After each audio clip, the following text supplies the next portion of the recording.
അമ്മേ പരിശുദ്ധമേ, അമ്മേ പരിശുദ്ധമേ, ദൈവമാതാവേ, കൃപാസനത്തിലൂടെ ഞങ്ങൾക്കും ഞങ്ങളുടെ ദേശത്തിനും അമ്മ മധ്യസ്ഥം തേടി തന്ന എല്ലാ അനുഗ്രഹങ്ങൾക്കും കൃപകൾക്കും ഞങ്ങളിപ്പോൾ ഹൃദയം നിറഞ്ഞ നന്ദി പറയുന്നു. അമ്മേ പരിശുദ്ധമേ, ദൈവമാതാവേ, 2004 ഡിസംബർ 7 തീയതി ഉച്ചകഴിഞ്ഞ് 2:30 കൃപാസനത്തിൽ സംഭവിച്ച അമ്മയുടെ പ്രത്യക്ഷപ്പെടലിനെ കുറിച്ച് തിരുസഭയ്ക്ക് സമർപ്പിച്ചിരിക്കുന്ന പഠനരേഖകളുടെ മേൽ സഭാത്മകമായ പഠനം ആരംഭിക്കുവാൻ ഞങ്ങൾ പ്രാർത്ഥിക്കുന്നു. അമ്മേ പരിശുദ്ധമേ, ഭൂസ്വർലോകങ്ങളുടെ രാജ്ഞിയായ അങ്ങേയ്ക്ക് ഭൗമ സംരക്ഷണത്തിനായി പ്രപഞ്ചപ്രകൃതിയെ തന്നെ തിരുസഭ പ്രതിഷ്ഠിക്കുവാൻ ഈ പ്രത്യക്ഷീകരണം വഴി ഇടയാക്കണമേ. പരിശുദ്ധമ്മേ, ജപമാല മാതാവേ, സകല കൃപാസനം പ്രാർത്ഥനകളോടും ചേർത്ത് ഞങ്ങളിപ്പോൾ പ്രാർത്ഥിക്കുന്ന ഈ കുടുംബത്തിന്റെ പ്രത്യേക നിയോഗം അമ്മയുടെ പ്രത്യക്ഷീകരണത്തിന്റെ ഈ അനുഗ്രഹവേളയിൽ ഞങ്ങൾക്ക് സാധിച്ചു തരുവാൻ കനിയണമേ. ആമേൻ. വിശ്വാസ പ്രമാണം. സർവശക്തനായ പിതാവും ആകാശത്തിന്റെയും ഭൂമിയുടെയും സൃഷ്ടാവുമായ ദൈവത്തിൽ ഞാൻ വിശ്വസിക്കുന്നു. അവിടുത്തെ ഏകപുത്രനും ഞങ്ങളുടെ കർത്താവുമായ ഈശോ മിശിഹായിലും ഞാൻ വിശ്വസിക്കുന്നു. ഈ പുത്രൻ പരിശുദ്ധാത്മാവിനാൽ ഗർഭസ്ഥനായി കന്യകാമറിയത്തിൽ നിന്ന് പിറന്ന് പൊന്തിയോസ് പിലാത്തോസിന്റെ കാലത്ത് പീഡകൾ സഹിച്ച് കുരിശിൽ തറയ്ക്കപ്പെട്ട് മരിച്ച് അടക്കപ്പെട്ട് പാതാളങ്ങളിൽ ഇറങ്ങി മരിച്ചവരുടെ ഇടയിൽ നിന്ന് 3-ാം നാൾ ഉയർത്ത് സ്വർഗത്തിലേക്ക് എഴുന്നള്ളി സർവശക്തിയുള്ള പിതാവായ ദൈവത്തിന്റെ വലതുഭാഗത്തിരിക്കുന്നു. അവിടെ നിന്ന് ജീവിക്കുന്നവരെയും മരിച്ചവരെയും വിധിക്കുവാൻ വരുമെന്നും ഞാൻ വിശ്വസിക്കുന്നു. പരിശുദ്ധാത്മാവിലും ഞാൻ വിശ്വസിക്കുന്നു. വിശുദ്ധ കത്തോലിക്കാ സഭയിലും പുണ്യവാന്മാരുടെ ഐക്യത്തിലും പാപങ്ങളുടെ മോചനത്തിലും ശരീരത്തിന്റെ ഉയർപ്പിലും നിത്യമായ ജീവിതത്തിലും ഞാൻ വിശ്വസിക്കുന്നു. ആമേൻ. ഞങ്ങളുടെ പിതാവേ, അങ്ങയുടെ നാമം പൂജിതമാകണമേ. അങ്ങയുടെ രാജ്യം വരണമേ. അങ്ങയുടെ തിരുമനസ് സ്വർഗത്തിലെ പോലെ ഭൂമിയിലും ആകണമേ. അന്നു വേണ്ടുന്ന ആഹാരം ഇന്ന് ഞങ്ങൾക്ക് തരണമേ. ഞങ്ങളോട് തെറ്റ് ചെയ്യുന്നവരോട് ഞങ്ങൾ ക്ഷമിക്കുന്നത് പോലെ ഞങ്ങളുടെ തെറ്റുകൾ ഞങ്ങളോടും ക്ഷമിക്കണമേ. ഞങ്ങളെ പ്രലോഭനത്തിൽ ഉൾപ്പെടുത്തരുതേ, തിന്മയിൽ ഞങ്ങൾ രക്ഷിക്കണമേ. ആമേൻ. നന്മ നിറഞ്ഞ മറിയമേ, സ്വസ്തി. കർത്താവ് അങ്ങയുടെ കൂടെ സ്ത്രീകളിൽ അങ്ങ് അനുഗ്രഹിക്കപ്പെട്ടവളാകുന്നു. അങ്ങയുടെ ഉദരത്തിൻ ഫലമായി ഈശോ അനുഗ്രഹിക്കപ്പെട്ടവനാകുന്നു. പരിശുദ്ധ മറിയമേ, തമ്പുരാന്റെ അമ്മേ, പാപികളായ ഞങ്ങൾക്ക് വേണ്ടി ഇപ്പോഴും ഞങ്ങളുടെ മരണസമയത്തും തമ്പുരാനോട് അപേക്ഷിക്കണമേ. ആമേൻ. കർത്താവേ, നിന്റെ ഉന്നതമായ നാമത്തിന് സ്വസ്ഥം ചെയ്യുന്നു. കർത്താവെ, നിന്റെ വിശുദ്ധ പൗരോഹിത്യത്തെ മഹത്വപ്പെടുത്തണമേ. കർത്താവെ, സഭയിലുള്ള നിന്റെ സാന്നിധ്യം പ്രകടമാക്കണമേ. കൃപാസ്ഥാനത്താറെ ജീവനോടെ പ്രത്യക്ഷപ്പെട്ട പരിശുദ്ധ അമ്മയുടെ മാധ്യസ്ഥത്തിലെ കൃപാസ്ഥാനത്താറെ നടന്ന 10,000 ആരാധനയുടെ ശക്തിയാൽ ഈ പ്രഭാതത്തിലെ അങ്ങനെ വചനം കേട്ട് പ്രാർത്ഥിക്കുന്ന ഓരോ മക്കളുടെ മേലും അങ്ങനെ കൃപയും മഹത്വം ഉണ്ടാകണമെന്ന് പ്രാർത്ഥിക്കുന്നു. കർത്താവെ, കൃപ ഉള്ളിടത്താണ് മഹത്വം ഉണ്ടാകുന്നത്. വിനയം ഉള്ളിടത്താണ് കൃപയുണ്ടാകുന്നത്. കൃപയും മഹത്വവും പോലെ തന്നെയാണ് വിനയവും മഹത്വവും. കർത്താവ്, നിൻ്റെ ഉന്നതമായ ഞങ്ങളെ വിനയപ്പെടുത്തുന്ന ഒത്തിരി സാഹചര്യങ്ങൾ ഞങ്ങളുടെ ജീവിതത്തിൽ ഉടനീളം കാണുന്നുണ്ട്. പലപ്പോഴും അവിടെയെല്ലാം കൃപയാർജിക്കാൻ വേണ്ടി നിൻ്റെ വചനത്തിന് അനുപേക്ഷണമായി അവൻ പറഞ്ഞതുപോലെ ചെയ്തുകൊണ്ട് മഹത്വം പ്രാപിക്കാൻ, ദൈവനാമത്തെ മഹത്വപ്പെടുത്തിക്കൊണ്ട് ദൈവം ഏകജാതി നൽകിയ മഹത്വത്താൽ നമ്മൾ മഹത്വീകരിക്കപ്പെടാൻ ജീവിത സാഹചര്യങ്ങളെ ഉപയോഗിക്കാൻ പരിശുദ്ധാത്മാവ് ഞങ്ങളെ സഹായിക്കണം പ്രാർത്ഥിക്കുന്നു. കർത്താവെ, മക്കളുടെ ഭൗതികമായ വഴികൾ, ഇന്ന് കണ്ടുമുട്ടുന്ന വ്യക്തികൾ, ഇന്ന് ഇടപെടുന്ന കട്ടുമുട്ടുന്ന കടകൾ, കമ്പോളങ്ങൾ, ക്രയവിക്രയങ്ങൾ അങ്ങനെ തിരുസേനയെ സമർപ്പിച്ച് പ്രാർത്ഥിക്കുന്നു. ഇത് കയറിയിറങ്ങുന്ന ഓഫീസുകൾ,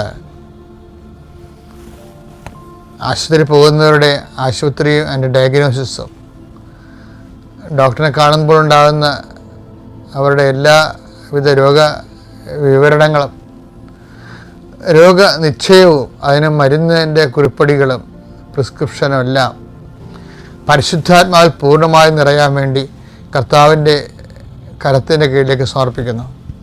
എൻ്റെ കർത്താവിൻ്റെ ഉന്നതമായ നാമത്തെ സഭയുടെ അധികാരത്തിൽ, കുരിശടയാളത്തിൽ, ദൈവശക്തിയെ നീ ആശീർവദിക്കപ്പെടട്ടെ. കർത്താവ് ഇന്നത്തെ നിൻ്റെ ദിവസത്തെ ആശീർവദിക്കട്ടെ. Lord, infuse the spirit of power and grace. നിങ്ങളെല്ലാവരും തന്നെ എൻ്റെ ശ്രോതാക്കൾ എല്ലാവരും തന്നെ ഉടമ്പടി എടുത്തവരാണെന്നുള്ളതാണ് എൻ്റെ ധാരണ. അപ്പം അതുകൊണ്ട് ഇടയ്ക്ക് ഡെയിലി ബ്രെഡിൽ ഉടമ്പടിയുടെ ചില അസ്ഥിവാരങ്ങളെ അരക്കിട്ടുറപ്പിക്കൂ.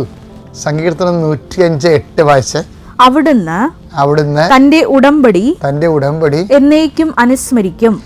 ഉടമ്പടിക്ക് ഉള്ള ഒരു പ്രത്യേകത ഇതൊരിക്കലും മറന്നു പോണില്ല എന്നുള്ളതാണ്. അതാണ് ഈ ഉടമ്പടിക്കുള്ള പ്രശ്നം. നമുക്ക് 90 ദിവസം എന്ന് പറയുമ്പോൾ നമ്മളാണ് അത് 90 ദിവസം എന്ന് പറയുന്നത്. ഉടമ്പടിയുടെ ഫോർമാറ്റിലേക്ക് സംഭവം വന്നു കഴിഞ്ഞാൽ ദൈവം പിന്നെ അത് ഒരിക്കലും മറന്നു പോണില്ല. അതാണ് പറയണത്. അവിടെ തൻ്റെ ഉടമ്പടി എന്താണ്? എന്നേക്കും അനുസ്മരിക്കും. തൻ്റെ വാഗ്ദാനം തലമുറകൾ വരെ ഓർമ്മിക്കും. അപ്പോഴേ എപ്പോഴും ഈ ഉടമ്പടിയുടെ ഒരു സെർട്ടനിറ്റി എന്താണെന്നറിയാമോ? ഉടമ്പടിയുടെ അടിസ്ഥാനം ദൈവത്തിൻ്റെ വാഗ്ദാനമാണ്. ദൈവം ഒരു മനുഷ്യന്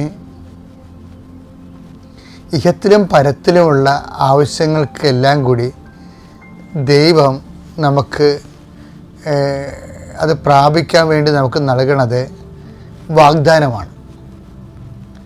വാഗ്ദാനം എന്ന് പറഞ്ഞാൽ എന്താണ്? ഇപ്പം നമ്മുടെ വാഗ്ദാനം എന്ന് പറഞ്ഞാൽ ശരിക്കും പറഞ്ഞാൽ സ്കീംസ് എന്ന് പറയാം വേണമെങ്കിൽ. നമ്മുടെ വാഗ്ദാനത്തിന് നമ്മൾ ഇംഗ്ലീഷിൽ പ്രോമിസ് എന്നൊക്കെ പറയാമെങ്കിലും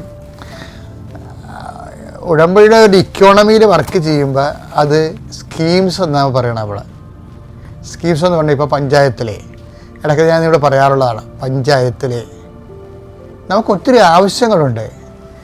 പക്ഷേ പഞ്ചായത്തിലാണല്ലോ മനുഷ്യൻ്റെ ഏറ്റവും ഗ്രാമീണ ഘടകം. ആവശ്യങ്ങളെ പരിഹരിക്കുന്ന ഗ്രാമീണ ഘടകം പഞ്ചായത്തല്ലേ. അപ്പോൾ ആ പഞ്ചായത്ത് തന്നെ ഒരു രാജ്യമായിട്ടാണ് പഞ്ചായത്ത് രാജ്യം എന്ന് പറയുന്നത്. രാജ്യമെന്ന രീതിയിലാണ് അതിൻ്റെ ഒരു ലെജിസ്ലേറ്ററായിട്ടാണ് പഞ്ചായത്ത് ഭരണസമിതിയൊക്കെ വരണത്. ഭരണഘടനാ സ്ഥാപനമാണത്. അപ്പോൾ അവിടെ ജനങ്ങൾക്ക് ആവശ്യമായ എല്ലാം വരേണ്ടതാണ്. ഭാവിയിൽ വരുമെന്നൊക്കെ പ്രതീക്ഷിക്കാം.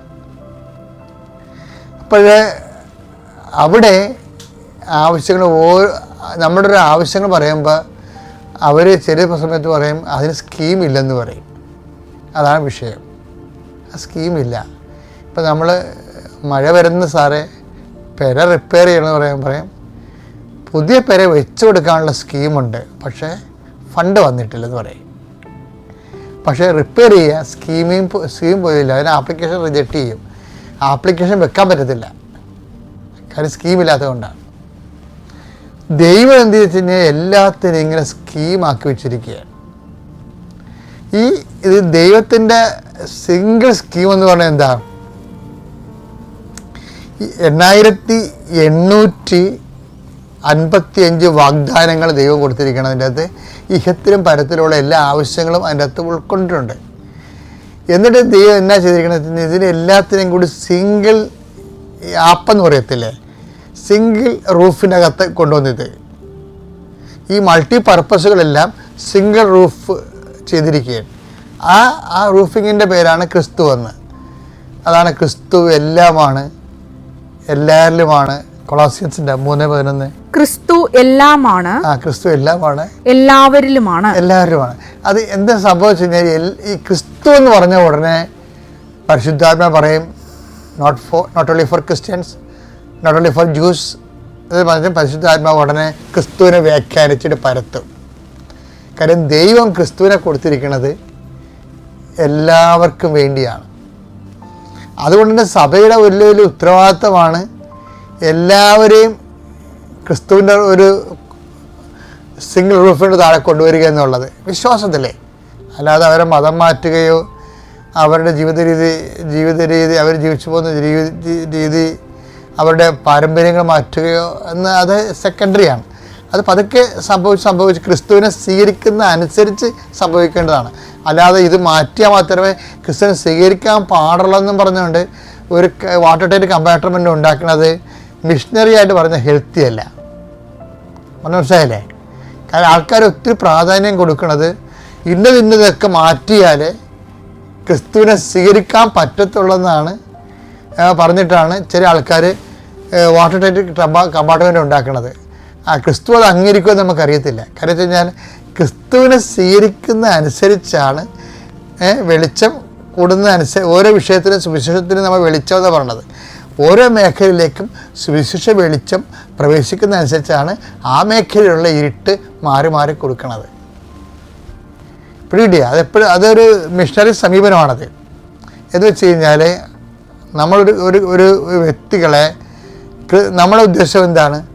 ഒരു വ്യക്തിയെ മതം മാറ്റിയെടുക്കുകയാണ് ആ ഉദ്ദേശം. അങ്ങനെ ഒരു ഉദ്ദേശമില്ല. മറിച്ച് എന്താണ്? ഒരു വ്യക്തിക്ക് ക്രിസ്തുവിനെ അറിഞ്ഞ് ജീവിക്കണം. അതാച്ചുള്ളി ക്രിസ്തുവിനെ അറിഞ്ഞ് ജീവിക്കണം. ക്രിസ്തുവിനെ അറിഞ്ഞ് ജീവിക്കുക എന്ന് പറയുമ്പോൾ ഈ സകല വാഗ്ദാനങ്ങളും ക്രിസ്തുവിൽ അതേ തന്നെയാണ്. 2 കൊരിന്ത്യർ 1:20 ദൈവത്തിന്റെ സകല വാഗ്ദാനങ്ങൾ ദൈവത്തിന്റെ സകല വാഗ്ദാനങ്ങൾ, അതായത് 8855 വാഗ്ദാനങ്ങളും ക്രിസ്തുവിൽ അതേ എന്ന് തന്നെ. ക്രിസ്തുവിൽ യേസാണെന്ന്. അപ്പോൾ എനിക്ക് സിംഗിൾ റൂഫായി കൊണ്ടുവന്നിരിക്കണേണ്ട. അപ്പോൾ ഈ 10,000 വാഗ്ദാനങ്ങൾ ഓരോന്നിനും വിളിച്ച് ചോദിക്കേണ്ട കാര്യമില്ല. നിങ്ങൾ ക്രിസ്തുവിനെ ചോദിക്കുക, ബാക്കിയുള്ളതെല്ലാം നിങ്ങൾക്ക് ചേർത്ത് നൽകപ്പെടുമെന്ന് പറഞ്ഞത്. 6:33 നിങ്ങൾ ആദ്യം അവിടുത്തെ രാജ്യവും അവിടുത്തെ നീതിയും അവിടുത്തെ നീതി എന്ന് പറഞ്ഞാൽ ആരാണ്? ക്രിസ്തുവാണത്. ക്രിസ്തുവല്ല മുതലേ നമ്മൾ നീതീകരിക്കപ്പെട്ടത്. നീതിയും അന്വേഷിക്കുക, ക്രിസ്തുവിനെ അന്വേഷിക്കുക. അതോടൊപ്പം മറ്റുള്ളവയെല്ലാം നിങ്ങൾക്ക് ലഭിക്കും എന്ന് വെച്ചാൽ ക്രിസ്തു പറഞ്ഞു വെക്കണത് എന്താണെന്നറിയാവോ? ദൈവരാജ്യത്തിൻ്റെ ആളായ്മയാണ് ക്രിസ്തു. ആ ദൈവരാജ്യത്തിൻ്റെ നീതിയുടെ ആളായ്മയാണ് ക്രിസ്തു. അപ്പോൾ ക്രിസ്തുവിനെ അന്വേഷിക്കാനാണ് ഈ പറയണത്. അപ്പോൾ നമ്മുടെ ജീവിതത്തിൻ്റെ ഓരോ അനുഭവങ്ങളും ക്രിസ്തുവിനെ കണ്ടെത്താൻ വേണ്ടിയുള്ള പ്രായോഗികമായ ശ്രമമായിട്ട് നമ്മൾ കരുതിയാൽ നമുക്കൊരു നഷ്ടവും ഒന്നിനുമില്ല എന്ന് മനസ്സിലാക്കണം. ഒന്നും നഷ്ടപ്പെട്ടിട്ടില്ല. നാം മുന്നോട്ട് പോവുകയാണ്. ക്രിസ്തുവിനെ നേടാൻ വേണ്ടി ഞാൻ എൻ്റെ പിമ്പിലുള്ളവയെ ഉപേക്ഷിച്ച് മുമ്പിലുള്ളതിന് വേണ്ടി കുതിക്കുകയാണ്. ഫിലിപ്പി 3:13 സഹോദരങ്ങളെ ഞാൻ തന്നെ ഇനിയും ഇത് സ്വന്തമാക്കിയെന്ന് കരുതുന്നില്ല. എന്നാൽ ഒരു കാര്യം ഞാൻ ചെയ്യുന്നു, എന്റെ പിന്നിലുള്ളവയെ വിസ്മരിച്ചിട്ട് മുമ്പിലുള്ളവയെ ലക്ഷ്യമാക്കി ഞാൻ മുന്നേറുന്നു. ഞാൻ കുതിക്കുന്നു. മുന്നിലുള്ള എന്താ? ക്രിസ്തുവാണ്. അതിനെ ക്രിസ്തുവിനെ നേടാൻ വേണ്ടി ഞാൻ വേസ്റ്റായിട്ട് കരുതണമെന്ന് പറയുന്നത്. വേസ്റ്റായിട്ട് കരുതുന്ന വിഷയമാണ് പിന്നിൽ തള്ളിയിട്ട് മുമ്പോട്ട് പോയി ഞാൻ ക്രിസ്തുവിനെ നേടാൻ വേണ്ടി ശ്രമിക്കുന്നത്. അപ്പോൾ ഓരോ അനുഭവങ്ങളിലും അതുവഴി ക്രിസ്തുവിനെ നേടാനുള്ള പഴുത് നോക്കിയാണ് എപ്പോഴും ബുദ്ധിപരമായ ജീവിത നിലപാട്. എൻ്റെ പേര് ഗീത. എറണാകുളം ജില്ലയിലെ അമ്പലമേട് നിന്ന് വരുന്നു. 2023 ജൂൺ 29 തീയതിയാണ് ഞാനിവിടെ ആദ്യമായി ഉടമ്പടി എടുത്തത്. ഇപ്പോഴും ഉടമ്പടിയിൽ നടക്കുന്നു. എൻ്റെ ഉടമ്പടി എടുത്ത 6 നിയോഗങ്ങൾ ഞാനിവിടെ എഴുതിയിട്ടതിൽ 5 എണ്ണവും സാധിച്ച് 54ാമത്തെ ദിവസം ഞാനിവിടെ ഒരു സാക്ഷ്യം പറയുകയുണ്ടായി. ഇപ്പോൾ ഞാൻ എൻ്റെ 1ാമത്തെ നിയോഗം സാക്ഷ്യപ്പെടുത്താൻ വേണ്ടിയാണ് ഇവിടെ നിൽക്കുന്നത്. എൻ്റെ ജീവിതത്തിൽ എനിക്കൊരു മകനുണ്ടായിരുന്നു. 25ാമത്തെ വയസ്സിൽ IIT-യിൽ MTech അഡ്മിഷൻ എടുത്തിരുന്ന സമയത്ത് ദൈവം അവനെ തിരിച്ചു വിളിച്ചു. അപ്പോൾ വല്ലാതെ ആത്മഹത്യ ചെയ്യാനായിട്ടുള്ള തീരുമാനത്തിലായിരുന്നു മുമ്പോട്ട് പോയിക്കൊണ്ടിരുന്നത്. അന്നേരം എനിക്ക് എന്താണ് നിങ്ങളോട് പറയേണ്ടതെന്ന് അറിയാൻ പാടില്ല. അത്രയും ഒരു മാനസികാവസ്ഥയിൽ നിൽക്കുന്ന എനിക്ക് ഡോക്ടർമാർ പറഞ്ഞത് ഒരു കുഞ്ഞില്ലാതെ പറ്റില്ല എന്നായിരുന്നു. കുഞ്ഞിന് വേണ്ടി ഒത്തിരി ട്രീറ്റ്മെൻറ്റ് എടുത്തു. IVF-കൾ 5-6 എണ്ണം ചെയ്തു. ഒന്നും നടന്നില്ല. എല്ലാം കഴിഞ്ഞ് ആകെ നിരാശരായി.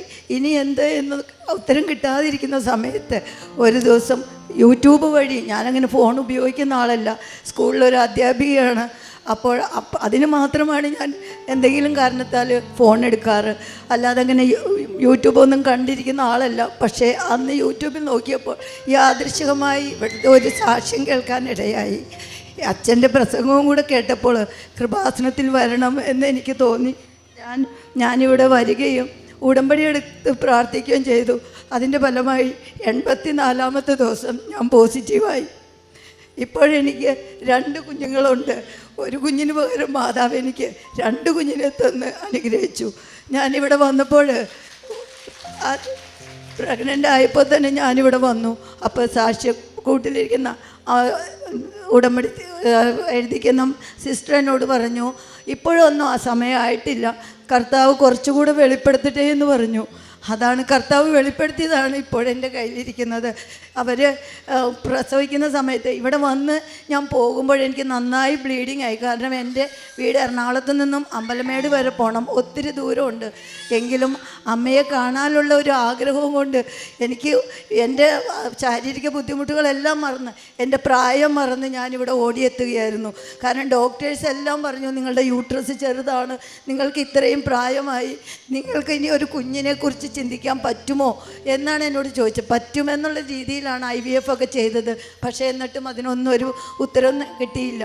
അവസാനം ഇവിടെ വന്ന് ഉടമ്പടി എടുത്ത് പ്രഗ്നൻ്റായി. ഞാൻ ഇവിടെ വന്ന് സാക്ഷ്യം പറയാൻ വേണ്ടിയാണ് ഓടി വന്നത്. അപ്പം അമ്മ ഇവിടുത്തെ സിസ്റ്റർ അങ്ങനെ പറഞ്ഞപ്പോൾ തിരിച്ചു പോകുന്ന വഴി ഞാൻ ബ്ലീഡിങ് ആയി, രാത്രി ഹോസ്പിറ്റലിൽ അഡ്മിറ്റായി.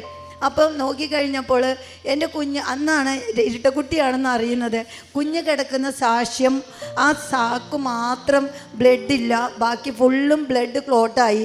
അവിടെ കിടന്ന് ഒരാഴ്ച അവിടെ കിടന്ന ബ്ലഡെല്ലാം കളഞ്ഞു. അത് അലിയിച്ച് കളഞ്ഞതിന് ശേഷം വീണ്ടും അവിടെ തന്നെ കണ്ടിന്യൂ ചെയ്യുകയായിരുന്നു. ഞാൻ പ്രസവിച്ച് 3 മാസവും കൂടെ കഴിഞ്ഞാണ് ഹോസ്പിറ്റലിൽ നിന്ന് പോരുന്നത്. അപ്പോൾ അവിടെ വെച്ച് 2-3 പ്രാവശ്യം ബ്ലീഡിങ് ആയി. പിന്നെയും അപ്പോഴൊക്കെ ഉടമ്പടി തൈലം അടിവയറിൽ തേച്ച് ഞാൻ കണ്ണീരോടെ പ്രാർത്ഥിക്കുമായിരുന്നു. കാരണം എനിക്ക് പ്രതീക്ഷയില്ല, പിന്നെ ഒന്നും എൻ്റെ ജീവിതത്തിൽ എനിക്കൊരു പ്രതീക്ഷയില്ലാതിരിക്കുന്ന ഒരു അവസരമാണ്. അപ്പോൾ ഇത് മാത്രമാണ് എനിക്കൊരു കച്ചിത്തുരുമ്പ്. അപ്പോൾ അതുകൂടെ നഷ്ടപ്പെടുന്ന കാര്യം ഞാനില്ലാതാവുന്നതിന് തുല്യമായിരുന്നു എനിക്ക്. പിന്നെ 3-ാം മാസത്തെ സ്കാനിങ് കഴിഞ്ഞപ്പോൾ ഒരു കുട്ടി ആരാണെന്ന് പറയില്ലല്ലോ, അതുകൊണ്ട് AB എന്നാണ് പറഞ്ഞത്. A എന്ന് പറയുന്ന കുഞ്ഞിൻ്റെ ഹാർട്ടിൽ, കഴുത്തിൽ നിന്ന് നമുക്ക് എല്ലാവർക്കും ഒരു വെയിൻ ഹാർട്ടിലേക്ക് പോകുന്നുണ്ട്. ഇതെൻ്റെ കുഞ്ഞിൻ്റെ 2 സൈഡിൽ നിന്നും ഉണ്ട്. ഒത്തിരി ബ്ലഡ് സർക്കുലേഷൻ കൂടുന്നു, ഹാർട്ട് ബീറ്റ് കൂടുന്നു, ഭയങ്കര ക്രിട്ടിക്കലാണ് എന്ന് പറഞ്ഞ് എന്നും സ്കാൻ ചെയ്ത് മോണിറ്റർ ചെയ്തുകൊണ്ടിരുന്നു. 5 മാസം കഴിഞ്ഞപ്പോൾ ഞങ്ങൾക്ക് വേറൊരു ഒപ്പീനിയനും കൂടെ എടുക്കണമെന്ന് തോന്നി. വേറൊരു ഡോക്ടറെ പോയി കണ്ടു. അപ്പോൾ ആ ഡോക്ടർ എന്നോട് ചോദിച്ചു, പ്രായം ചോദിച്ചു. ഞാൻ പറഞ്ഞു. അപ്പോൾ കാര്യങ്ങളെല്ലാം ചോദിച്ചതിന് ശേഷം സ്കാൻ ചെയ്യാൻ കയറ്റി. എൻ്റെ മുഖത്തേക്ക് നോക്കിയിട്ട് അവരെന്നോട് ചോദിച്ചു, നിങ്ങളുടെ ഈ പ്രായത്തിൽ ഇത്രയും ചെറിയ യൂട്രസിൽ ഇത്ര ഹെൽത്തി ആയിട്ട് 2 കുഞ്ഞുങ്ങൾ കിടക്കുന്നത് ഒരു അത്ഭുതം തന്നെയാണ്. വേഗം പറ, നിങ്ങൾ എവിടെയൊക്കെയാണ് പോയി പ്രാർത്ഥിച്ചത്? ഞാൻ പറഞ്ഞു, ഞാൻ കൃപാസനത്തിൽ മാത്രം പോയിട്ടുള്ളൂ. ഇതെന്നോട് പറഞ്ഞത് തൃപ്പൂണിത്തുറ ഗവൺമെൻറ് ഹോസ്പിറ്റലിൻ്റെ മുമ്പിലുള്ള ഒരു സ്ഥലത്ത് സ്കാനിങ് സെൻറ്ററിലെ ഡോക്ടറാണ്. അദ്ദേഹം എന്നോട് പറഞ്ഞു, ഞാനും ഇനി അവിടെ പോകുന്നുണ്ട്, എനിക്ക് ഡീറ്റെയിൽസ് പറയണമെന്ന് പറഞ്ഞു. ഞാൻ ഡീറ്റെയിൽസ് കൊടുത്തു. അത് കഴിഞ്ഞ് കുട്ടിയുടെ കാര്യം അങ്ങനെ തന്നെയാണ് പറഞ്ഞത്. കുട്ടിയുടെ വയ്യായ അതുപോലെ തന്നെയാണ് പറഞ്ഞത്. അത് കഴിഞ്ഞ് 5-ാം മാസത്തെ സ്കാനിങ് ചെയ്തപ്പോഴും ഇതുപോലെ തന്നെ പ്രശ്നങ്ങൾ പറഞ്ഞിരുന്നു. ഇപ്പോൾ 6 മാസമായപ്പോഴത്തേക്കും മോൻ്റെ വളർച്ച നിന്നു പോയായിരുന്നു. അപ്പോൾ ഡോക്ടർ പറഞ്ഞു, ഇനി നീട്ടി വയ്ക്കാൻ പറ്റില്ല, ഓപ്പറേഷൻ ചെയ്യണം. 6 മാസമേ ആയിട്ടുള്ളൂ. മാതാവിനെ മുട്ടിപ്പായി പ്രാർത്ഥിക്കാൻ തുടങ്ങി. 6 മാസമായ കുഞ്ഞ് എങ്ങനെ ഇരിക്കുമെന്ന് നിങ്ങൾക്ക് ഊഹിക്കാമല്ലോ. അപ്പോൾ മാതാവ് 1 മാസവും കൂടെ നീട്ടി തന്നു. 7-ാം മാസമായപ്പോൾ വീണ്ടും ബ്ലീഡായി. ഉടനെ തന്നെ MRI സ്കാൻ ചെയ്തു. MRI സ്കാൻ ചെയ്തപ്പോൾ എൻ്റെ യൂട്രസിൽ പ്ലാസൻ്റ് മുഴുവനും ഒട്ടിയിരിക്കുകയാണ്. അതുകൊണ്ട് യൂട്രസ് റിമൂവ് ചെയ്യണം, കുട്ടിയെ പെട്ടെന്ന് തന്നെ എടുക്കണം, എമർജൻസി ഓപ്പറേഷൻ. ഡോക്ടറുടെ ഭാഷയിൽ ആ ഹോസ്പിറ്റൽ ഇളക്കി മറിച്ചുകൊണ്ടുള്ള ഒരു ഓപ്പറേഷൻ എന്നാണ് ഡോക്ടർ പറഞ്ഞത്. കാരണം എൻ്റെ ബോഡി വീക്കായി, പൊട്ടാസ്യം കുറഞ്ഞു, ശ്വാസം മുട്ട്, അങ്ങനെ ഭയങ്കര പ്രശ്നം. ഒത്തിരി ഒരു ഡോക്ടറിൻ്റെ പാനൽസ് അതിൻ്റെ ഉള്ളിലുണ്ടായിരുന്നു ചെയ്യാനായിട്ട്. അപ്പോൾ യൂട്രസ് റിമൂവ് ചെയ്യാൻ എൻ്റെ ഹസ്ബൻഡ് കൺസെൻറ്റ് മേടിച്ചു. ഞങ്ങൾ പോകുന്ന വഴി എന്നെ രാവിലെ 6 മണിക്ക് കയറ്റി പ്രീ ഓപ്പറേഷൻ തിയേറ്ററിൽ നിർത്തി. അതിനുശേഷം എല്ലാം റെഡിയാക്കി കഴിഞ്ഞതിന് ശേഷം പോകുന്ന സമയത്ത് ബൈസ്റ്റാൻഡറെ കാണിക്കാൻ, എൻ്റെ ഹസ്ബൻഡിനെ കാണിക്കാൻ കൊണ്ടുവന്നു. അപ്പോൾ അവിടെ ചെന്നപ്പോൾ എനിക്ക് എൻ്റെ ഫോണിലാണ് ഉടമ്പടിക്ക് ആശ്രൂപം ഞാൻ വച്ചിരിക്കുന്നത്, ഫോണിൻ്റെ കവറിൽ. ഞാൻ എൻ്റെ ഹസ്ബൻഡിനോട് പറഞ്ഞു, എനിക്ക് ആ ഉടമ്പടിക്ക് ആശ്രൂപം വേണം, അമ്മയെ ഒന്ന് കണ്ട് മുത്തിയിട്ട് വേണം പോകാൻ, തിരിച്ചു വരാൻ പറ്റുമോ എന്ന് എനിക്ക് അറിയത്തില്ല എന്ന് ഞാൻ പറഞ്ഞു. അപ്പോൾ എൻ്റെ ഹസ്ബൻഡ് പെട്ടെന്ന് തന്നെ അത് എടുക്കാൻ നോക്കിയപ്പോൾ അതിലില്ല, അവിടെ കാശ് രൂപ അവിടെ ഇല്ല. അന്നേരം എനിക്ക് തറയിലേക്ക് താഴ്ന്നു പോകണ പോലെ ഒരു അനുഭവമാണ് ഉണ്ടായത്. പക്ഷേ നിങ്ങൾ പറഞ്ഞാൽ വിശ്വസിക്കില്ല, അതുപോലെയായിരുന്നു. എന്നെ കൊണ്ടുപോയി അറ്റൻഡർ ഒരു മുസ്ലിമായിരുന്നു. അവർ വേഗം കോട്ടിൽ നിന്നും ഇവിടുത്തെ കൃപാസനത്തിലെ കൊന്തയും ആ ഉടമ്പടി കാശ് രൂപമുള്ള മാല എൻ്റെ കയ്യിൽ തന്നു. എന്നിട്ട് പറഞ്ഞു എന്നോട്, ചേച്ചി ഇത് വച്ചോ, അല്ലെങ്കിൽ വേണ്ട ഞാൻ തിയേറ്ററിൽ കയറ്റി തരാം, തലേണയുടെ അടിയിൽ വച്ച് തന്നു. അപ്പോൾ എനിക്ക് മനസ്സിലായി മാതാവിൻ്റെ കൂടെയുണ്ട്, ഇനി ഒന്നും എനിക്ക് പേടിക്കണ്ട, ലോകത്ത് എന്ത് വന്നാലും ഇനി എനിക്ക് വിരോധമില്ല, മാതാവിൻ്റെ കൂടെ തന്നെ ഉണ്ടെന്ന ശക്തി എനിക്കുണ്ടായി. സ്പൈനൽ അനസ്തേഷ്യ തന്നു. എനിക്കിതെല്ലാം ഓർമ്മയുണ്ട്. എൻ്റെ യൂട്രസ് റിമൂവ് ചെയ്യുമെന്ന് എന്നോട് പറഞ്ഞിരുന്നു. അപ്പോൾ പ്ലാസൻ്റ് ഒട്ടിയത് കൊണ്ട് ഹൊറിസോണ്ടലായിട്ട് കട്ട് ചെയ്യാൻ പറ്റില്ല, വെർട്ടിക്കലായിട്ട് കട്ട് ചെയ്താലേ പറ്റുള്ളൂ, സ്റ്റിച്ചിങ് ആണെന്നൊക്കെ പറഞ്ഞിരുന്നു. അപ്പോൾ യൂട്രസ് 3-4 ഡോക്ടേഴ്സ് ഉണ്ടായിരുന്നു. അവർ ഓപ്പൺ ചെയ്തപ്പോൾ തന്നെ പറയുന്നത് ഞാൻ കേൾക്കുകയാണ്, എത്ര മനോഹരമായ യൂട്രസാണിത്, എന്തിനാണ് ഇതിങ്ങനെ നമ്മൾ കട്ട് ചെയ്യാൻ പോയത്, കളയാൻ പോയത്, ഇത് കളയണ്ട, ഇതപ്പോൾ തന്നെ തുന്നിക്കോളൂ, നമ്മുടെ കൈ കൊണ്ട് വടിച്ചെടുക്കാവുന്ന പ്ലാസൻ്റെ ഒട്ടി പിടിച്ചിട്ടുള്ളൂ എന്നും പറഞ്ഞ് എൻ്റെ യൂട്രസ് റിമൂവ് ചെയ്തില്ല. അത് കഴിഞ്ഞ് കുഞ്ഞിന് ഒരാൾക്ക് 1/100 മറ്റാൾക്ക് 1/300 തൂക്കം ഉണ്ടായുള്ളൂ. ഉടനെ തന്നെ വെൻറ്റിലേറ്ററിലേക്ക് മാറ്റി, പിന്നെ NICUലേക്ക് മാറ്റി. അപ്പോൾ ഓടിക്കൊണ്ടുപോവുകയാണ് ചെയ്തത്, ഞാൻ കണ്ടില്ല. അപ്പോൾ അവിടെ എക്കോ എടുത്തപ്പോൾ എൻ്റെ മോനുണ്ടായിരുന്ന ഹാർട്ടിലേക്കുള്ള വെയിൻ അപ്രത്യക്ഷമായിട്ടുണ്ടായിരുന്നു. ഒന്നുമില്ല, ഒരു കുഴപ്പമില്ലാത്ത പൂർണ്ണ ആരോഗ്യവാനായ കുഞ്ഞ്. ഒരു കുഴപ്പം മാത്രമേ ഉള്ളൂ, വെയിറ്റില്ല. അപ്പോൾ അതിനു വേണ്ടി 68 ദിവസം NICUയിൽ കിടക്കേണ്ടി വന്നു. എന്നിട്ടും ഒരു കുഴപ്പവും ഉണ്ടായില്ല. അതിന് എൻ്റെ മോള് അടുത്ത് കിടക്കുമ്പോൾ മോളുടെ തൊട്ടടുത്തെടുക്കുന്ന ഒരു കുഞ്ഞിന് 3 ദിവസം കഴിഞ്ഞപ്പോൾ ഇൻഫെക്ഷൻ വന്നു ബ്ലഡിൽ. അത് കഴിഞ്ഞ് ഒരു 3-4 ദിവസം കഴിഞ്ഞപ്പോൾ ആ കുഞ്ഞ് മരിച്ചു പോയി. ഞങ്ങൾക്കൊക്കെ ഭയങ്കര സങ്കടമായി. അതിനുശേഷം എന്നും ഒരു നേരം ഡോക്ടർക്ക് നമ്മളെ കണ്ട് കൗൺസിലിംഗ് തന്നതിന് ശേഷം കുഞ്ഞിനെ കാണാം, അമ്മയ്ക്കോ അച്ഛനോ കുഞ്ഞിനെ കാണാം. അങ്ങനെ എന്നും ഞാൻ പോയി ഈ ഉടമ്പടി കാശ് രൂപം കൊണ്ട് പോയി കണ്ടിട്ടാണ് ഞാൻ വരാറ്. എൻ്റെ കുഞ്ഞുങ്ങളെ തൊടാനൊന്നും സമ്മതിക്കാറില്ല. അപ്പോൾ ഒരു ദിവസം ഈ അവരുടെ കുട്ടി മരിച്ചതിൻ്റെ 3-ാമത്തെ ദിവസം ഞാൻ ഡോക്ടറെ കൗൺസിലിങ്ങിനായി കാത്തിരിക്കുകയാണ്. അപ്പോൾ ഡോക്ടറെ അടുത്തേക്ക് കയറുമ്പോൾ ഡോക്ടർ മുഖമൊക്കെ വല്ലാതിരിക്കണു. അപ്പോൾ തന്നെ എൻ്റെ മനസ്സിലേക്ക് എന്തോ ഒരു വിഷമം വന്നു. ഞാൻ ചോദിച്ചു, എന്താ ഡോക്ടറെ? ഡോക്ടർ പറഞ്ഞു, ഗീത ഇരിക്കും. അതുവരെ എന്നെ ഇങ്ങനെ ഇരിക്കാറില്ല. ഗീത ഇരിക്കൂ, എനിക്കൊരു കാര്യം പറയാനുണ്ട്. ഞാൻ പറഞ്ഞു, എന്താ ഡോക്ടറെ? അപ്പോൾ ഡോക്ടർ പറഞ്ഞു, എന്താണെന്ന് അറിയില്ല, ഗീതയുടെ ഒരു കുഞ്ഞിൻ്റെ തൊണ്ടയുടെ അവിടെയായിട്ടൊരു നീര് പോലെ വീങ്ങിയിരിക്കണു, എന്താ കാരണമെന്ന് അറിയത്തില്ല എന്ന് പറഞ്ഞു. അപ്പോൾ ഞാൻ പറഞ്ഞു, എന്താ ഡോക്ടറെ? ഇനി ഞങ്ങളതിന് ആൻറ്റിബയോട്ടിക് സ്റ്റാർട്ട് ചെയ്തിട്ടുണ്ട്, നമുക്ക് വെയിറ്റ് ചെയ്യാൻ നോക്കട്ടെ എന്ന് പറഞ്ഞു. പക്ഷേ അത് അവിടെ ചെന്ന് ഞാൻ കൊച്ചിനെ കണ്ടപ്പോൾ കഴുത്തൊന്നും കാണാൻ പറ്റുന്നില്ല, കണ്ണും മുഖമൊന്നും കാണാൻ പറ്റുന്നില്ല, ഭയങ്കരമായിട്ട് നീര് വെച്ച് വീങ്ങിയിരിക്കുന്നു. എൻ്റെ ഹസ്ബൻഡാണെങ്കിൽ നാട്ടിലേക്ക് പോകുന്നു, ഞാൻ മാത്രമേ ഉള്ളൂ, ഹോം നേഴ്സും ഉള്ളൂ. ആകെ സങ്കടമായി. ഞാൻ അവിടെ നിന്ന് അലറിക്കരഞ്ഞിട്ട് ഞാൻ തിരിച്ചു പോകുന്നത്. അന്ന് മൊത്തം ഞാൻ എൻ്റെ അമ്മയെ വിളിച്ച് പ്രാർത്ഥിച്ചു. എൻ്റെ അമ്മ എൻ്റെ കൂടെ ഉണ്ടെങ്കിൽ അമ്മയുടെ മോളെ ഞാൻ മരിയ എന്ന പേര് വിളിക്കാൻ പോണത്, അമ്മ എൻ്റെ കൂടെ ഉണ്ടാവണമെന്ന് പറഞ്ഞു. അത് പിറ്റേ ദിവസം കൗൺസിലിംഗ് കഴിഞ്ഞ് ഞാൻ ഡോക്ടറെ അടുത്തേക്ക് ചെല്ലുമ്പോൾ ഡോക്ടറിൻ്റെ അടുത്ത് ചോദിച്ചൊരു കാര്യമുണ്ട്, എന്ത് അതിശയമാണ് ഇവിടെ നടന്നതെന്ന് അറിയത്തില്ല. കൊച്ചിൻ്റെ കഴുത്തിലെ മുഴയോ അല്ലെങ്കിൽ നീരോ ഒന്നുമില്ല, കുട്ടിക്ക് ഒരു അസുഖവുമില്ല, എന്ത് അതിശയമാണ് ഗീത ഉണ്ടായതെന്ന് അറിയില്ല. ഇന്നലെ എന്താണ് ആ മുഴ വന്നതെന്നും ഇന്ന് എങ്ങനെയാണ് അത് പോയതെന്നും അറിയത്തില്ല. അതറിയാൻ എനിക്ക് മാത്രമേ കഴിയുള്ളൂ. എൻ്റെ മാതാവ് എൻ്റെ കൂടെയുണ്ട് എന്ന് മാത്രം. ഇത് കഴിഞ്ഞ് 68ാമത്തെ ദിവസം ഞാൻ എൻ്റെ കുഞ്ഞുങ്ങളെ കൊണ്ടുവന്നു. ഇപ്പോഴവരെ സാക്ഷ്യപ്പെടുത്താൻ വേണ്ടി, എൻ്റെ മാതാവിനെ കാണിക്കാൻ വേണ്ടി ഞാൻ കൊണ്ടുവന്നതാണ് എൻ്റെ കുട്ടികളെ. ഇനി എനിക്ക് ഇവിടെ നിന്ന് മരിച്ചാലും കുഴപ്പമില്ല, അത്രയും ഞാൻ എൻ്റെ മാതാവിൽ വിശ്വസിക്കുന്നു. എൻ്റെ പ്രിയ സഹോദരന്മാരെ, നമ്മൾ മനസ്സുരുക്കി പ്രാർത്ഥിച്ചാൽ നമ്മൾ നടക്കാത്ത കാര്യങ്ങളൊന്നുമില്ല. നമ്മൾ ചോദിക്കുന്നത് എന്തോ 100 ഇരട്ടിയായിട്ട് മാതാവും തിരുക്കുമാരനെ നമുക്ക് തരും. നമ്മുടെ യേശുദേവൻ, നമ്മുടെ കർത്താവ് നമ്മുടെ കൂടെ ഒപ്പമുണ്ട്, എപ്പോഴുമുണ്ട്. നിങ്ങളുടെ ഓരോരുത്തരുടെ നിയോഗങ്ങൾ നടന്ന് ഇവിടെ വന്ന് സാക്ഷ്യം പറയാൻ ദൈവം അനുഗ്രഹിക്കട്ടെ. അതിനായി പ്രാർത്ഥിക്കുന്നു. നന്ദി, നമസ്കാരം. ലൂക്കാ 18:27 പറയും, മനുഷ്യർക്ക് സാധ്യമായത് ദൈവത്തിന് സാധ്യമാണ്. യോഹന്നാൻ്റെ 14:14 പറയും, എൻ്റെ നാമത്തിൽ നിങ്ങൾ എന്ത് ചോദിച്ചാലും ഞാൻ നിങ്ങൾക്കത് നൽകും. ഈ 2 വചനങ്ങളും അനർത്ഥമാകുന്ന വലിയൊരു സാക്ഷ്യമാണ് ഈ അമ്മ ഇവിടെ പറയുന്നത്. 25-ാമത്തെ വയസ്സിൽ ഏകമകനെ നഷ്ടപ്പെട്ട ഒരമ്മ 54-ാമത്തെ വയസ്സിൽ 2 കുഞ്ഞുങ്ങൾക്ക് ജന്മം കൊടുക്കുന്നു. ഇത് 5-6 തവണ IVF ചെയ്തിട്ട് ഒന്നും പോസിറ്റീവ് ആകാതിരുന്നൊരു കാര്യത്തെ ഇവിടെ ഉടമ്പടി എടുക്കുകയും പരിശുദ്ധമ്മയുടെ മധ്യസ്ഥതയിൽ വന്ന് പ്രാർത്ഥിക്കുകയും ചെയ്യുമ്പോൾ പരിശുദ്ധം അനുഗ്രഹിക്കുന്ന ഒരു വഴി നിങ്ങൾ ഈ ഒരു സാക്ഷ്യത്തിലൂടെ കാണുന്നുണ്ട്. അതിൽ ഒന്ന് മനസ്സിലാക്കി വെക്കുക, എലിസബത്തിൻ്റെ ഉദരത്തിൽ ശിശുവിനെ നൽകിയ കർത്താവ് പരിശുദ്ധ അമ്മയ്ക്ക് ഉദരത്തിൽ ദൈവത്തിനെ നൽകിയ ഒരു അവസരമുണ്ട്. അതുകൊണ്ട് തന്നെ ഗർഭസംബന്ധമായിട്ടുള്ള കാര്യങ്ങൾക്ക് പരിശുദ്ധ അമ്മയെക്കാളും നമ്മളെ സഹായിക്കുവാനായിട്ട് മറ്റൊരാൾക്ക് സാധിക്കുകയില്ല. കാരണം സമൂഹത്തിൻ്റെയും മറ്റുമൊക്കെ ഒരുപാട് വേദനകളിലൂടെ കടന്നു പോകുമ്പോഴും അമ്മ ഇതാ കർത്താവിൻ്റെ ദാസി എന്ന് പറഞ്ഞുകൊണ്ട് കർത്താവിൻ്റെ വചനത്തിന് ശിരസ് നമിച്ചോളാം. അതുകൊണ്ട് തന്നെ ഏറ്റവും അവസാന സാക്ഷ്യം പറഞ്ഞ് നിർത്തുന്നത് ഇങ്ങനെ തന്നെയാണ്. ഈ ലോകത്തിൽ നമ്മൾ എന്ത് ചോദിച്ചാലും പരിശുദ്ധ അമ്മ ദൈവത്തോട് പറഞ്ഞ് നമുക്ക് നേടിത്തരിക തന്നെ ചെയ്യും. ഇന്ന് ഈ 2 കുഞ്ഞുങ്ങൾ വലിയ സാക്ഷ്യമായിട്ട് ഈ അൾത്താരയിൽ നിൽക്കുകയാണ്. 54-ാമത്തെ വയസ്സിൽ ഏറ്റവും ആരോഗ്യമുള്ള യൂട്രസോട് നമ്മളത് മനസ്സിലാക്കുക ഒരിക്കലും പോസിബിൾ അല്ലാത്തൊരു കാര്യമാണ്. അപ്പോൾ ഇവിടെ നിങ്ങളിങ്ങനെ ഓരോ സാക്ഷ്യങ്ങളും നിങ്ങൾ കേൾക്കുമ്പോൾ മനസ്സിലാക്കുക, മനുഷ്യനെ കൊണ്ട് ചെയ്യാൻ പറ്റുന്നതിന് ഒരുപാട് ലിമിറ്റേഷൻസ് ഉണ്ട്. നമ്മൾ ചിന്തിക്കുന്നതിനേക്കാൾ അപ്പുറമാണ് ദൈവത്തിന് നമ്മളുടെ ജീവിതത്തിൽ ചെയ്യുവാൻ സാധിക്കുന്നത്. പരിശുദ്ധ അമ്മ ഈ 2 കുഞ്ഞുങ്ങളെ ഈ അൾത്താരിൽ നിന്ന് നിർത്തിയിട്ടുണ്ടെങ്കിൽ, ഈ അമ്മ ഇവിടെ വലിയൊരു സാക്ഷ്യമായിട്ട് നിൽക്കുന്നുണ്ടെങ്കിൽ, ഉടമ്പടി എടുത്ത് ഓരോരുത്തർക്കും പരിശുദ്ധമ്മ അതിനനുസരിച്ച് നിങ്ങൾ വിശ്വസ്തത പുലർത്തിയാൽ തീർച്ചയായും നിങ്ങൾക്ക് നൽകുക തന്നെ ചെയ്യും.